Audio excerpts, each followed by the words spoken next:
Radi vidite которые смотрят нас дома, рады видите, которые нас смотрят в церкви, те, которые по интернету. Благодарим, что вы пришли сегодня, что вы присоединились к нам.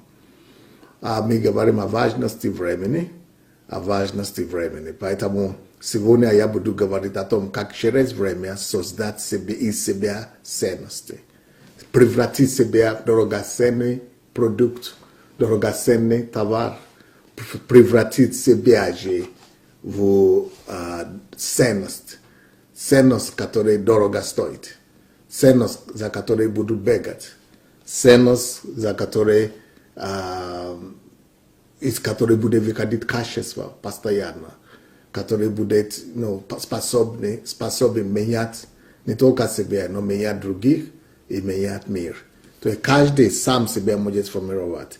Каждый может создать из себя, какую он хочет ценность. Каждый из себя может вылепить драгоценность, столько используя даже время. Притом даже если у вас никого нету, если вы никого не знаете, если ничего у вас нету, если нет у вас ни денег, ни связи, ни положения, вы все еще можете из себя создать драгоценный продукт. Вы можете из себя сделать благословение для всего мира. Еще я хочу напомнить нам два пункта, о которых мы говорили вчера, относительно времени. Первый, все люди приобретают значимость и величие по количеству времени, потраченного ими на то или другое дело. Мы это объяснили. То есть, все зависит от того, сколько времени. Надо из времени создать себя великим и значимым. Второй тезис.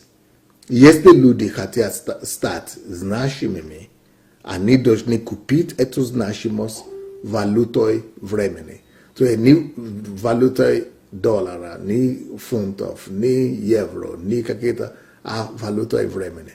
То есть сколько времени вы сможете вкладывать и вложить в себя ценные информации, ценные и важные ценности, это определяет, кем вы становитесь и что из вас из себя вы сделаете. Сегодня я продолжаю эту же мысль о том, что когда сейчас у нас карантин идет, это не беда. Это время, когда мы можем с вами стать хозяевами своего времени. Это время, когда нам надо пересмотреть свои занятия и задавать себе вопрос. Эти занятия и дела, чем я занимаюсь каждый день, какие продукты из них выходят, какие продукты или какие товары я создаю в результате потраченного дня. В результате 24 часа в сутки, что у меня за продукт, что я могу показать. Или даже за результат каждый час, что я могу показать. То есть надо бороться с самим собой и с окружающим, чтобы выдергивать и вынимать и выдавливать максимум из каждого часа, из каждого дня, из каждой сутки, из каждого часа, одного часа даже сутки. То есть нужно себя ориентировать на то, чтобы создавать какие-то продукты из своего времени. Однако же, несмотря на то, что мы можем создать продукты из времени, то есть самый главный продукт, который мы можем создать, это себя создать.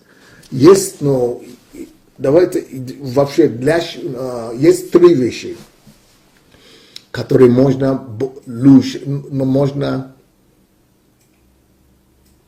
что нужно делать со временем, вот так лучше сказать. Есть три вещи, которые нужно, на что нужно использовать время. Три вещи, на что можно использовать время. Три наилучшие способа, как потратить время так, чтобы не жалеть. А то, что мы зарабатываем деньги, и мы ходим на работу, это всего лишь компенсация, маленькая, жалкая компенсация за то, что мы арендуем свое время.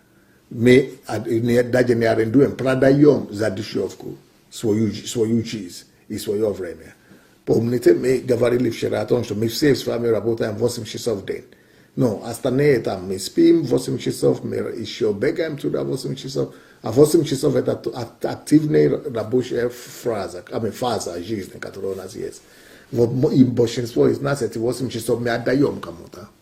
Мы отдаем на работу, мы ходим на работу и отдаем. Самый лучший способ, конечно, куда тратить время свое, это тратить его на свое призвание. Это выяснить, какое призвание Бог вам дал, это выяснить то, к чему вы призваны, и посвятить это 8 часов исполнению этого призвания.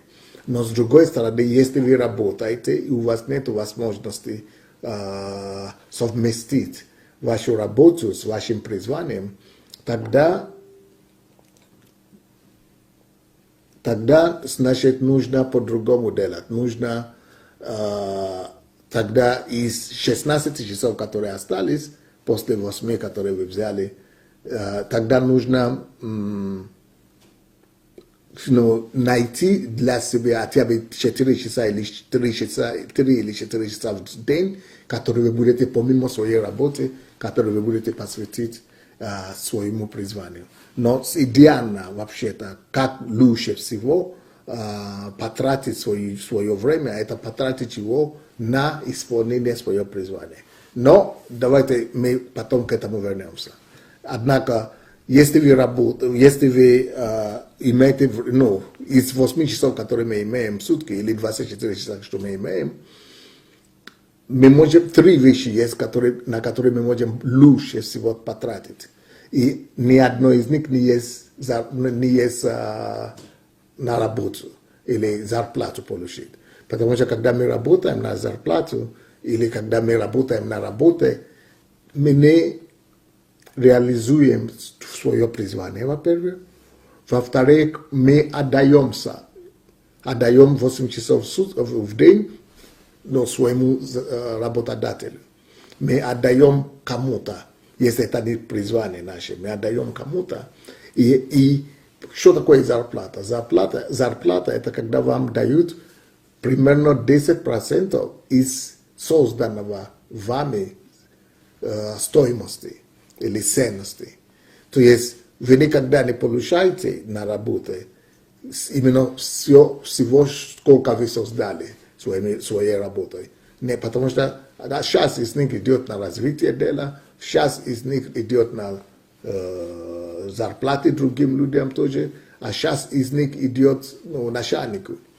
Поэтому но вы получаете где-то 10%, может быть 15% из всего того, что вы создаете.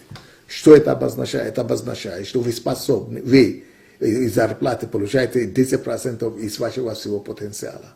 Значит, если бы вы работали на свое призвание или на себе, вы могли бы еще увеличить это до 90%, еще 90% какой-то. Если у вас, если вы не просто уходите работать на себе, без подготовки. Если у вас будет хорошая подготовка, если вы создадите в себе хорошее качество, хорошая ценность, и вы тогда пойдете работать на себя, тогда вы можете и увеличивать себе заработку от 10% до 20%, аж до 90%.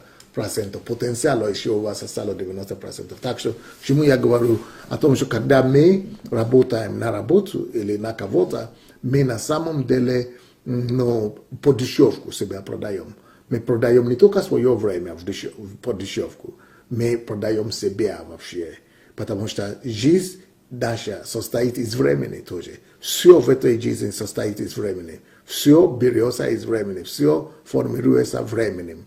И если мы 8 часов в день идем на работу, вот вы поработаете вот так. 8 часов в день на работу, или сколько там часов вы ходите на работу, 1 год, потом 2 года, так люди ходят 30 лет, или 15 лет, или 20 лет, или 40 лет, 35 лет. И что это? 35 лет, где оно? Это вот 35 лет жизни. Оно видно потом в вашей седине. Оно потом видно в вашей старости. Оно потом видно, когда вас отправляют на пенсию. То есть, что вы делали в своей жизни, если вам 50 лет или 60 лет, вы поменяли вы свою жизнь, отдали за душевку, вы обменивали целую жизнь, 50 лет жизни, или 30 лет жизни, или 40 лет жизни, на зарплату, на какие-то компенсации маленькие. Вы отдали жизнь, чтобы на пропитание, на хлеб насущный. Это то же самое, что сделал Исав, да? Исаак и его брат. Исав, вот, который продал первородство. Это то, что мы все с вами делаем. Мы продаем первородство. Первородство наше, это наша жизнь, наша с вами жизнь. И эта жизнь, это выражается во времени. И когда мы отдаем вот так, ну, во-первых, если это не ваше призвание, значит, вы совершили, или мы совершаем с вами предательство Богу. Потому что Бог вообще-то сюда присылает нас на землю, чтобы мы исполнили Его миссию, Его призвание. А когда мы сюда попадаем, нам надо видеть, надо работать, надо кормить детей, надо хлеб домой принести. И мы смотрим вокруг, как люди обеспечивают себя, как они выживают. Это значит, надо идти на работу. И что мы делаем? Мы все идем на работу, мы подражаем мир, который вокруг нас. Но в угоду животу своему, но не в угоду Богу. То есть мы уходим, забиваем вообще о том, что у нас призвание, за то, что Он нас сюда призвал вообще-то ради какой-то цели. Мы просто начинаем жить, бегаем с одной работы на другой, чтобы выжить, и чтобы где больше нам заплатят. То есть все заключается в зарплате, да? То есть хлеб насущный. И это самая слабая жизнь. Если кто живет такую жизнь, это жизнь слабая, это жизнь немощная, это жизнь жалкая. И если мы теперь посмотрим с вами, какая жизнь была у нас в Советском Союзе, это же была гордость Советского Союза. Гордость такая была, что нет у нас безработных, что всем обеспечена работа. Главное, чтобы люди все имели работу. Вот это как сейчас Лукашенко говорит. Люди у него требуют свободу, люди у него требуют независимость, как это, свободу, самовыражение. А он им рассказывает, что у вас в заводе работа, что вам еще надо. Но вам надо ходить на работу и все. То есть рабство, он даже не понимает, что эта работа уже стала рабство. Когда люди не исполняют свое призвание, это как рабство. Но это то, как мир, это не только здесь, это не только в Советском Союзе, это по всему миру, особенно на Западе, это еще хуже. Потому что надо платить за били, называется как бы за счета, надо платить за квартиру, за машину, за медицину, за еще страховку, за еще что-то. И все ударились в работу, все идут в работу, чтобы выжить. И мало кто думает о том, что вообще-то Бог никак не может так нас создать, только для выживания. Только чтобы мы еле-еле, чтобы мы только мекали здесь, сюда, чтобы мы бегали по земле и выживали только. Нет, Бог не может ради этого нас создать. Бог создал нас для другого, для той цели определенной миссии, которой у него болит сердце, за которой у него болит сердце, которой у него сердце, за которой сердце у него переживает.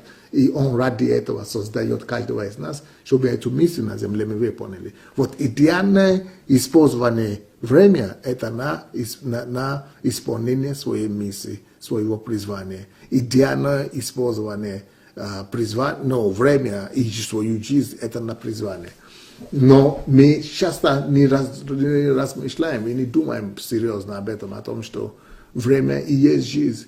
Вот теперь в том примере, который я говорил, что вы поработали на заводе 30 лет, а потом вы начали, может быть, 30 лет, и теперь вам уже 60, вы уже на пенсии, вы видите на себе, что да, жизнь действительно ушла. То есть время и есть жизнь. То есть я просто сейчас говорю о том, что работа, ходить на работу, это не есть объект гордости. Вы помните, в советское время, раньше, on arusha человек, он работает, он не стесняется работы, он ходит на работу. Для нас как будто все сделано. Если человек работает, хочет работать, значит он арусha человек. Это, конечно, хорошо, хотя бы не пьет, не курит, не гуляет, это лучше. Но это как бы занятие у него есть, это чтобы он чем-то занялся. Но это не значит, что с точки зрения вечности, и с точки зрения Бога, с точки зрения вечности, что это правильный образ жизни, даже если человек ходит на работу всю жизнь. Идеальная жизнь – это когда мы исполняем свое призвание. Теперь, что может заключиться исполнение призвания? Есть 3 направления, на что мы можем тратить время, идеально. Все это входит в аспекты исполнения своего призвания. То есть оно входит в этом понимании исполнения своего призвания. Что за 3 идеально использованное время? Первое и самое главное, это то, что я уже сказал, это тратить время на создание себя. Тратить время на вкладывание в себя ценность. Тратить время на то, чтобы из себя сделать высококачественный продукт, высококачественный товар. Сделать из себя эксперт в чем-то. Мы все с вами не можем стать экспертами во всем. И инженером стать, и врачом стать, и физиком стать, и тем стать. Не. Но в том направлении, которое у вас призвание, или в том направлении, в которое вы чувствуете, что Бог вас призвал, или именно в том направлении, которое вы имеете сердцебиение. Вот именно или в тех, где у вас таланты, где у вас любовь, где у вас склонность какая-то. То это может быть 1, это может быть 2, это может быть 10 направлений жизни или занятий, это может быть 100, но больше вы не охватите, как один человек. Но вот эти вещи, которые в вас уже заложены, когда вы тратите время, чтобы развивать их, когда вы приобретаете знания, когда вы вкладываете и знания, вы вкладываете и мудрость, и разумение, когда вы занимаетесь самообразованием, когда вы качаете себя знания, когда вы становитесь специалистом в этом, когда вы знаете больше всех вокруг, когда вы знаете больше и лучше, чем окружение, тогда вы становитесь человеком ценности. Допустим, у нас здесь посольство Божье, я сейчас сижу, я говорю в камере, да, и вы и в церкви меня видите, и по всему миру меня видите, и мы все это соединяем. Это кто-то занимался, кто-то работал над собой и стал специалистом в телевидении, в этих аппаратурах и так далее. Поэтому все это возможно. То есть он в этом направлении себя нашел. А кто-то может и в этом направлении, и в другом, и в третьем, и в четвертом, и в пятом. Но, как я говорю, больше не хватит. То есть, там, где у вас есть какие-то предчувствия внутри, что это ваше призвание и так далее, или на которые Бог вам дает время, нужно вкладывать в себя, нужно из себя сделать высококачественный специалист, надо из себя сделать профессионал. Вот, это то, как миру говорят. Но на самом деле нужно себя сделать важким, тяжелым. Нужно себя сделать тяжелым, тяжеловесом надо себя сделать. Не только в знании специализированные, как специалисты работы, а вообще-то в вопросах жизни, разумения жизни, разумения людей, в тех направлениях, по крайней мере, где вас Бог зовет. То есть, то ли это психология, то ли это пасторство, то ли это медицина, то ли это еще что-то. Там, где вы чувствуете, что это ваше. Вот это самая главная ценность, которая может быть у вас. Самое главное вложение времени. Самое главное вложение времени – это создать внутри себя ценность. Это из себя создать ценности. Себя сделать целостной личности и человек ценности. Вот от того, насколько вы знаете, от этого вас будут ценить. И ваша зарплата будет от этого зависеть. И ваше просветание в жизни будет от этого зависеть. Потому что если вы сможете давать другим людям то, что никто больше не даст, ваша стоимость и финансово тоже начинает возрастать.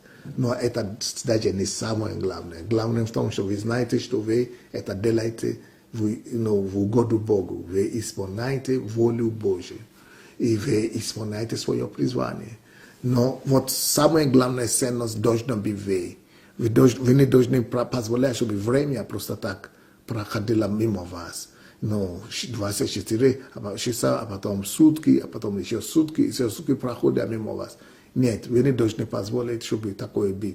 Вы должны максимально пользовать время, чтобы качать свои мысли, чтобы качать свое знание, чтобы качать свой мозг, чтобы находить новые умения, новые навыки, новые знания, новые премудрости, новые знания. И вот это есть самое главное, на что мы можем тратить время.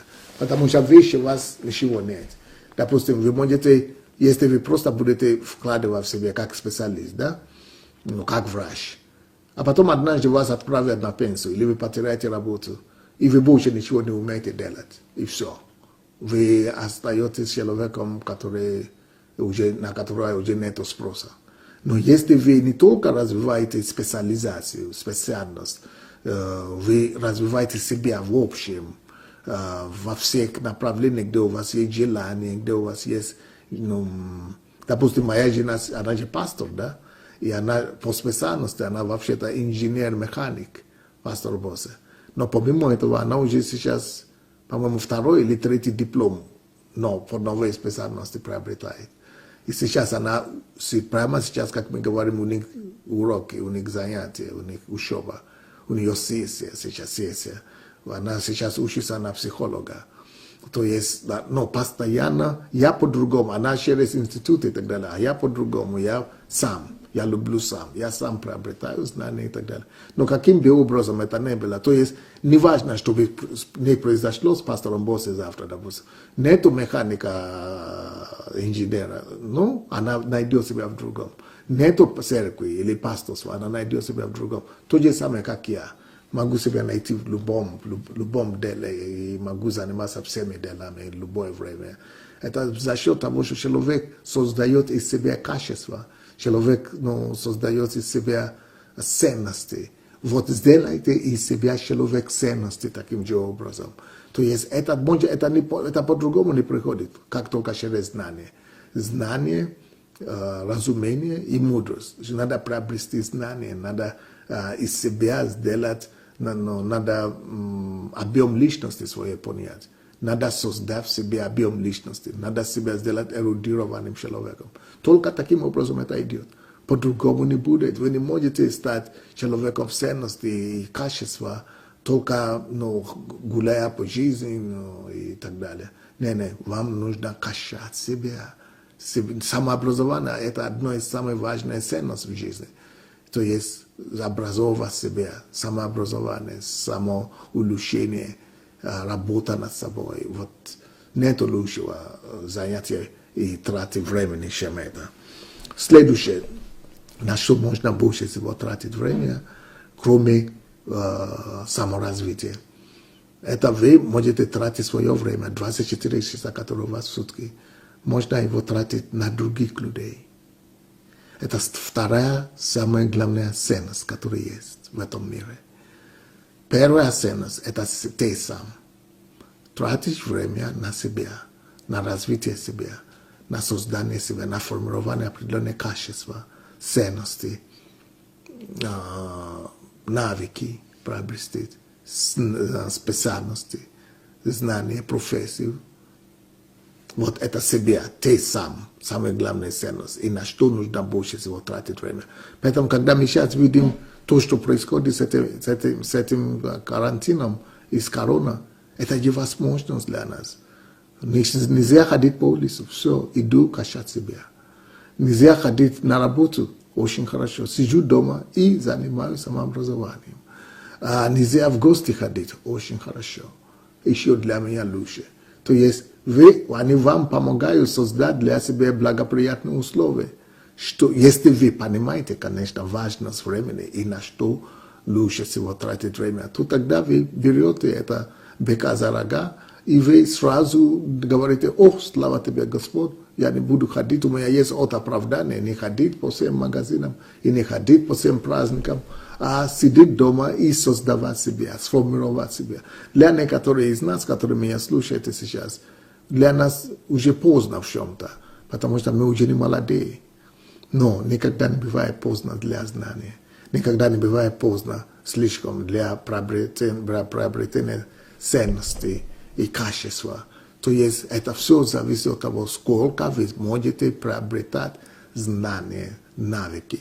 Тем глубже вы, тем сильнее вы становитесь в этой жизни.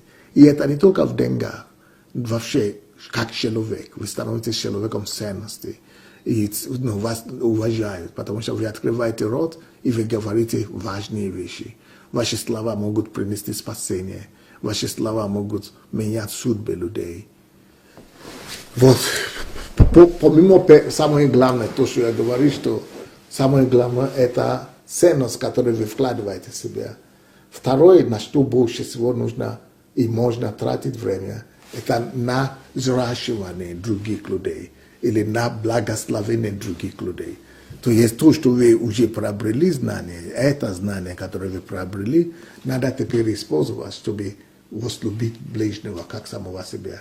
Это то, что Господь Бог говорит, наш Отец Небесный, что возлюбить Господа Бога своего и тут же возлюбить ближнего. То есть ради человека Бог умер. Выше ценности, чем человека нет у него. То есть можно создавать космическую какую-то программу, можно создавать самолеты, можно машины создавать, но это все для человека. Все делается для человека. Жизнь все крутится вокруг человека. Даже сам Господь Иисус Христос умер за человека. Поэтому все, что мы делаем для людей, мы делаем это наивысшее занятие.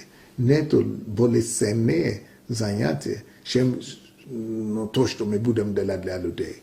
А почему тогда я сказал, что ты на первом месте, создать в себе ценность на первом месте? Потому что если у тебя нет качества, если у тебя нет ценности, если ты в себе не создал эту ценность, прежде всего, ты не сможешь быть пригоден другим людям, ты не сможешь знать, что говорить людям, у тебя не хватит слова, ты будешь теряться, у тебя даже дерзновения не будет, свободы не будет, ты будешь теряться, у тебя не будет, что сказать людям. Ты не можешь дать людям то, что у тебя нет. Мы можем только дать то, что мы имеем. Поэтому сначала надо, чтобы ты стал человеком, этим человеком ценности, а потом второе, что нужно делать, это начинает влиять на ваши отношения к другому человеку, соседям, другим людям и вообще к обществу. Если вы создали внутри себя нормальные и качественные, божественные ценности, это будет видно в том, как вы относитесь к другим людям, ваши характеры, ваше уважение к другим, вашей любви к другим и так далее. То есть второе, самое главное, что мы можем делать со временем, это тратить время на других людей. Тратить время на других. Тратить время на помощь другим, тратить время на благословение, на учение и ученичество других. Это, посмотрите, самая совершенная жизнь, которая была вообще на земле, это жизнь Иисуса Христа. Как он его прожил?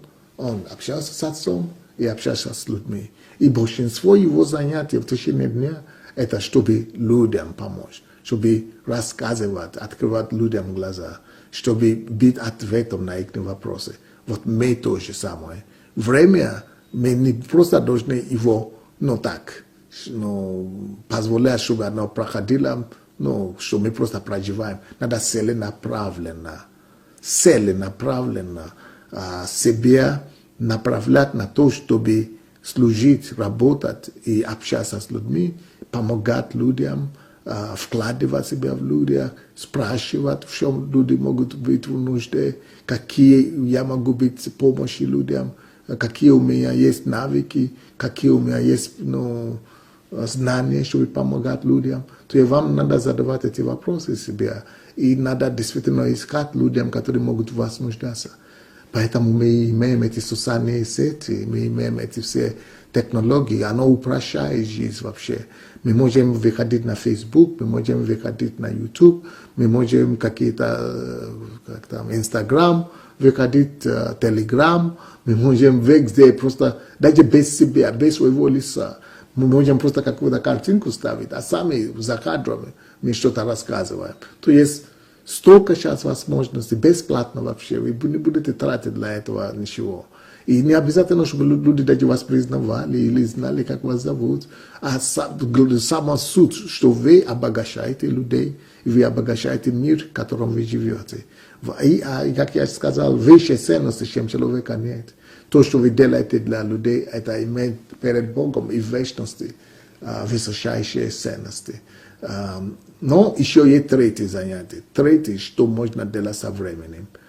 Со своим временем. Третье, что можно делать со своим временем, как тратить время, да? Это не тратить как таковое, это, как с головой, как использовать время. Это первый, себя развить, да, создать для себя и себя ценности. Второй, это создать ценности в других. Создать ценности в других. Третий, это создавать, тратить время на то, чтобы создавать определенные продукты. Это уже могут быть физические продукты, это уже может быть связано с специальностью, или связано с навыками, или связано с тем, что вы создаете какой-то видимый продукт. То есть вы можете уже тратить время, чтобы формировать продукт, товар, создавать товары, создавать продукты и так далее. Вот это самые три самые эффективные вещи, на которые можно тратить свою жизнь, на которые стоит тратить свою жизнь. Но на основе этого всего должно стоять призвание и воля Божья, что я знаю, вот, допустим, какие продукты создавать. Я создаю продукты, которые у меня на сердце, которые у меня есть тягость, которые Бог мне дает любовь к этому, или которые я хочу делать, чтобы быть благословение людям. То есть это должно быть связано с призванием, которое у меня есть. То же самое, кому, и много людей есть на свете, кому можно помочь. То есть у меня есть определенная тяга к определенным людям, у меня есть призвание к определенным людям. Вот это есть, тоже призвание. То есть мы не просто бегаем по улице и мы начинаем все делать подряд, а мы делаем то, что мы чувствуем, что да, это мое. Вот это и есть призвание. То есть мы тратим время на себя, на развитие себя, чтобы мы могли быть подготовлены, мы могли иметь, что говорить людям. Иисус Христос даже сам проходил через это. Написано, что Иисус рос не только физически, да, в теле, он рос и в мудрости, познании и разумении. То есть он повышал свои ценности, он повышал свое знание, он не просто полагался на то, что он сын Бога, он верующий, он ходит в церковь, Бог ему все будет дать. Нет, он знал, он изучал, он работал над собой, он рос в них, он возрастал в познании. И нам также нужно постоянно в росте быть. Тогда поэтому Иисус мог эффективно служить людям. Это уже второй вариант, второй уровень. А потом создавать продукты. И мы все его продукты используем сейчас. Библия – это его продукты, проповедь – это его продукты. Мы все просто от него там берем. Так что мы то же самое можем, у вас есть какие-то навыки, какие-то специализации и так далее. То есть вы можете из себя таким образом сделать человеком ценности. Первый, создавая внутри себя через знание и мудрости, вагу, вес. Сделать себя глубоким человеком. Второй, быть человеком ценности, создавая ценность и принося благословение другим людям. Третий, быть человеком ценности через создание товаров и продуктов. И вот эти основные три самые эффективные способы, как вы можете в свое время тратить в течение сутки. i вообще в жизни. Так что если вы имеете дети, можно в эти детей вкладывать. Почему Бог вообще нам дает детей? Чтобы мы могли вкладывать в них, чтобы мы могли создавать ценности в детях. Но дети наши, это больше все равно наши эгоистическое понятие, но это недостаточно. Надо за пределы наших детей и внуков идти и создавать ценность еще те, которые не наши родственники, то есть людям вообще. Таким образом мы делаем жизнь лучше, мы улучшаем мир, мы улучшаем нашу страну, и мы делаем жизнь, мы приносим Царство Божие на землю. И когда мы создаем товары разные тоже, которые люди используют, которые становятся благословенными для людей, этим тоже мы благословляем, но мы приносим Царство Божие через товары разные. Ну, вот я, у меня, вот, короче, я думал, это хватит сегодня, не надо больше. Но, то есть, сделайте себя человеком ценности. И как это делать? Через 3 основные пункты, которые я уже сказал. Но, чтобы не поехать, чтобы налево, чтобы не заблуждаться, надо всегда этим всем регулироваться тем, что вы спрашивайте у себя, если это вы делаете то, что есть воля Божья для вас, ваше призвание. И когда это в пределе призвания или желания, которое Господь вкладывал в вас, так вы всегда будете счастливыми также. Вот что я хотел с вами поделиться сегодня, что время, которое мы имеем, мы можем его использовать не просто, чтобы жаловаться, чтобы рассказывать, что не так, обижаться и так далее. Нет, мы можем использовать наилучшим образом и превратить время карантина и время коронавируса в время благословения для себя, для других, для Царства Божьего и для всего мира.